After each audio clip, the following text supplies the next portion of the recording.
Hello and welcome everyone. मैं सचिन विश्वकर्मा स्वागत करता हूं आप सभी का यूट्यूब चैनल कृषि शिक्षा पर। आज के इस वीडियो में हमारे साथ हैं औशिक बच्छार, जिन्होंने आईसीआर AIEEE PG 2024 में जेआरएफ प्लांट साइंस में कैटेगरी रैंक 4 अचीव की है या फिर सिक्योर की है। तो आज हम लोग इनका इंटरव्यू करने वाले हैं, इनकी प्रिपरेशन स्ट्रेटजी जानेंगे। तो जो भी स्टूडेंट आईसीएआर प्लांट साइंस की तैयारी कर रहे हैं, उनके लिए ये वीडियो जो है बहुत ही इंफॉर्मेटिव होने वाला है, क्योंकि हम लोग इनकी प्रिपरेशन स्ट्रेटजी जानेंगे तो आप लोग भी जो है इसी के अकॉर्डिंग अपनी स्ट्रेटजी बना सकते हैं। तो चलिए वीडियो को शुरू करते हैं। तो सबसे पहले कांग्रेचुलेशंस औशिक जी आपका, जो आपने इतनी अच्छी रैंक जो है अचीव की है। और सबसे पहले मैं चाहूँगा कि आप जो है अपना इंट्रोडक्शन दीजिए और आप बताइए कि आप जो है आपने यूजी कब की और कहाँ से की है? थोड़ा अपने बारे में बताइए। सबसे पहले तो थैंक यू मुझे आपके चैनल में इनवाइट करने के लिए। तो हेलो गाइस, मेरा नाम है ओइशिक एंड मैं वेस्ट बंगाल से बिलॉन्ग करता हूँ। कोलकाता कोलकाता का रहने वाला हूँ एंड मैं अपना यूजी सीकॉम स्किल्स यूनिवर्सिटी से कंप्लीट कर चुका, जो कि वेस्ट बंगाल में ही है और जो एक प्राइवेट यूनिवर्सिटी है, सिटी है। तो मैं AIEEE PG 2024 में कैटेगरी रैंक 4 हासिल कर चुका हूँ प्लांट साइंस में। इस समय मैं अभी बीएचयू में प्लांट पैथोलॉजी में एमएससी कर रहा हूँ। तो इन्होंने जो है 2023 में अपना ग्रेजुएशन कंप्लीट किया था और उसके बाद इन्होंने प्रिपरेशन करी और ये इस समय जो है बीएचयू में प्लांट पैथोलॉजी से एमएससी कर रहे हैं। तो मैं आपसे ये जानना चाहूँगा कि यूजी में कई सारे सब्जेक्ट होते हैं, तो आपने जो है प्लांट साइंस को ही क्यों चूज़ किया एज़ अ आईसीआर प्रिपरेशन करने के लिए? तो यूजी में मैं जब पढ़ाई कर रहा था तब मैं सब सब सब्जेक्ट देख चुका था, तो मेरे लिए सबसे ज़्यादा सूटेबल सब्जेक्ट जेनेटिक्स था। मतलब मेरा फ़ेवरेट सब्जेक्ट अगर कोई पूछेगा तो मेरे लिए जेनेटिक्स एंड प्लांट ब्रीडिंग सबसे ज़्यादा फ़ेवरेट सब्जेक्ट था। तो इसीलिए मेरे लिए सबसे ज़्यादा सूटेबल था प्लांट साइंस। जितना भी मॉड्यूल्स होता है जैसे कि सोशल साइंस हो गया, जितना भी होता है एंटोमोलॉजी, तो उसके लिए मेरे लिए प्लांट साइंस ही सबसे ज़्यादा सूटेबल था। इसलिए मैं प्लांट साइंस चूज़ किया और उसके बाद अभी थोड़ा मतलब कुछ पर्सनल रीज़न्स भी है क्यों मैं क्योंकि जो लोग प्लांट साइंस में एग्ज़ाम देते हैं, सब लोग mainly genetics and plant breeding को प्रेफ़र करते हैं। तो मैं प्लांट पैथोलॉजी को प्रेफ़र किया, तो उसके लिए भी बहुत सारा रीज़न्स है। तो इसके लिए मतलब बहुत सारा उस चीज़ों के लिए मैं प्लांट पैथोलॉजी चूज़ किया था। एक्चुअली क्या है कि प्लांट साइंस में सीटें भी ज़्यादा हैं और अक्सर ऐसा होता है कि प्लांट साइंस जो है जनरली ज़्यादातर बच्चों को पसंद आता है। तो काफ़ी बच्चे जो है प्लांट साइंस की प्रिपरेशन करते हैं जेआरएफ के लिए। तो आप ये बताइए कि आपकी प्रिपरेशन स्ट्रेटजी क्या रही? आपने मतलब कैसे तैयारी करी प्लांट साइंस की और आपने कब से शुरू करी अपनी ये तैयारी? जेआरएफ की तैयारी कौन से सेमेस्टर से शुरू करी या कितने दिनों में आपने की, ये बताइए? और आपने क्या-क्या सोर्स फॉलो किए? यानी बुक्स वगैरह थोड़ा बहुत गाइड कर दीजिए। हाँ, तो पहले बात करते हैं प्रिपरेशन स्ट्रैटेजी के बारे में। तो एक्चुअली प्लांट साइंस जो देखा जाए तो बाकी सारे जितना भी मॉड्यूल्स है, तो उसके से अगर कंपेयर करेंगे तो प्लांट साइंस बहुत ही एक ह्यूज सिलेबस है जिसमें जिसमें कि बहुत सारा सब्जेक्ट्स है और जितना भी सब्जेक्ट्स है बहुत ही इम्पोर्टेंट एंड बहुत ह्यूज सिलेबस वाला सब्जेक्ट है, जैसे कि जेनेटिक्स हो गया, प्लांट ब्रीडिंग हो गया, पैथोलॉजी हो गया। तो इनके लिए प्रॉपर्ली अगर सिलेबस कंप्लीट करना है तो बहुत पहले से स्टार्ट करना होता है। तो सब लोग को मेनली पता होता है कि प्लांट साइंस में अगर हम जेआरएफ देना चाहते हैं तो एटलीस्ट थर्ड ईयर के एंड से या फिर थर्ड ईयर के पहले से स्टार्ट करना चाहिए।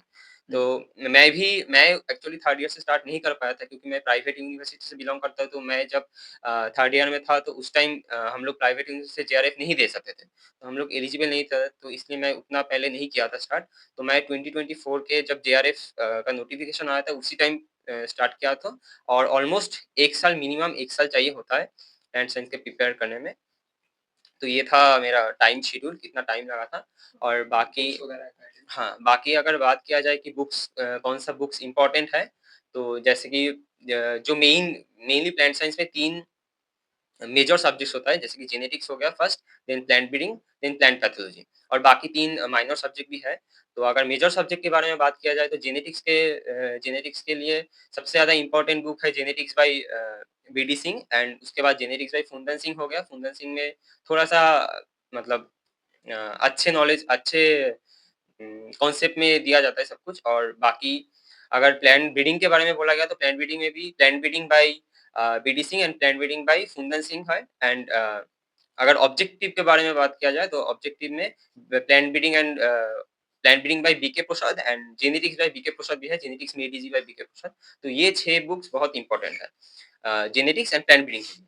और बाकी अगर देखा जाए प्लांट पैथोलॉजी के लिए, तो प्लांट पैथोलॉजी का एक्चुअली प्लांट पैथोलॉजी के लिए कोई पर्टिकुलर बुक अभी अवेलेबल ऐसा नहीं है, जो एक बुक पढ़ने से पूरा प्लांट पैथोलॉजी कवर हो जाए, क्योंकि प्लांट पैथोलॉजी एक बहुत ही ह्यूज सब्जेक्ट है, बहुत कुछ है इसमें।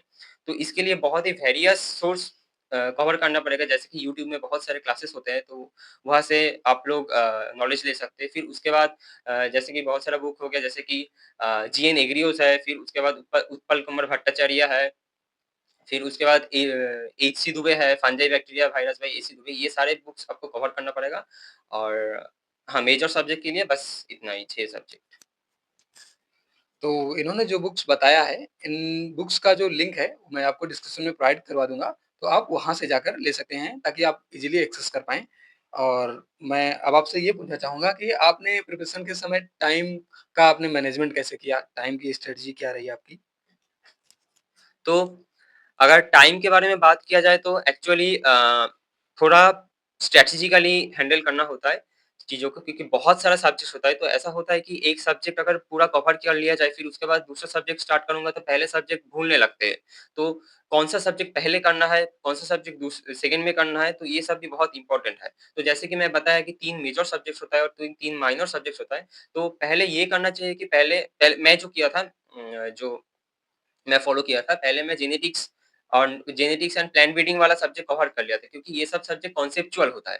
तो अगर कॉन्सेप्चुअल सब्जेक्ट्स अभी पहले क्लियर कर लिया जाए, तो बाद में ये भूलने का कोई असर नहीं रहता है।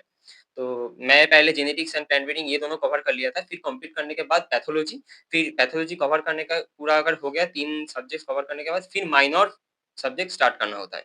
फिर उसके बाद सबसे ज़्यादा जो मेन चीज़ जो है, मेन इम्पोर्टेंट चीज़ जो है, पूरा सिलेबस कवर करने के बाद mock test and MCQ practice बहुत ही इम्पोर्टेंट है। मुझे भी नहीं पता था, क्योंकि मुझे भी लगता था कि क्या होगा कि सिलेबस कवर कर लिया फिर उसके बाद सब तो आ ही जाएगा, लेकिन एक्चुअली अच्छे रैंक निकालने के लिए, जेआरएफ में अच्छे रैंक निकालने के लिए एंड सब आई मीन क्वेश्चन को ठीक से आंसर करने के लिए मॉक टेस्ट बहुत ही इम्पोर्टेंट है। तो इसलिए वो भी साथ-साथ करना चाहिए। बस यही है। तो जो इन्होंने जो-जो टाइम मैनेजमेंट की स्ट्रैटेजी बताई और जो-जो बताया, आपको फ़ॉलो ज़रूर करना चाहिए। और सबसे इम्पोर्टेंट होता है आईसीआर, जेआरएफ की प्रिपरेशन के समय जनरल एग्रीकल्चर, क्योंकि मेजर सब्जेक्ट तो हम लोग कवर कर लेते हैं। तो जनरल एग्रीकल्चर के लिए आपने क्या शेड्यूल फ़ॉलो किया? यानी आपकी क्या स्ट्रैटेजी रही, क्या अप्रोच रही? उसके बारे में थोड़ा बताइए।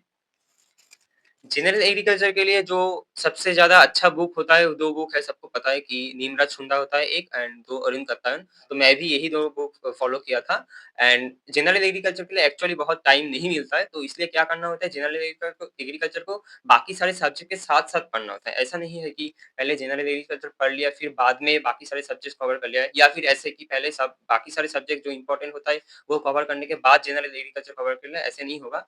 तो साथ-साथ में करना होगा, तो फिर धीरे-धीरे हो जाएगा। ऐसे है। तो जनरल एग्रीकल्चर आप जो है निमराज सुंडा और अरुण खातियान को फ़ॉलो कर सकते हैं।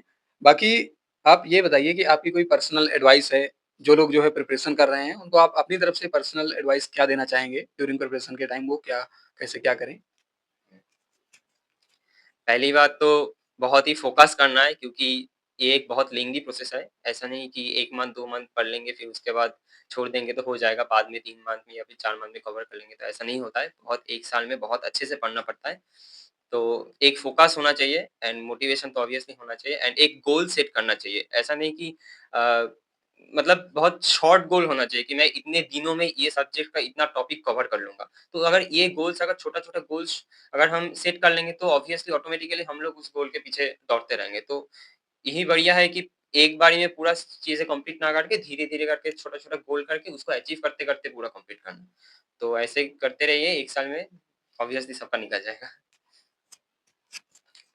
तो आपने कंप्लीट स्ट्रेटजी जान ली होगी, तो एक बार फिर से आशिक सर को कांग्रेचुलेशंस। एंड आप जो है अगर आपको ऐसे ही इंटरव्यू से रिलेटेड वीडियोज़ चाहिए, हम जो है क्योंकि आगे आने वाले समय में भी बहुत सारे कैंडिडेट का इंटरव्यू करने वाले हैं, उनकी प्रिपरेशन स्ट्रेटजी जानने वाले हैं।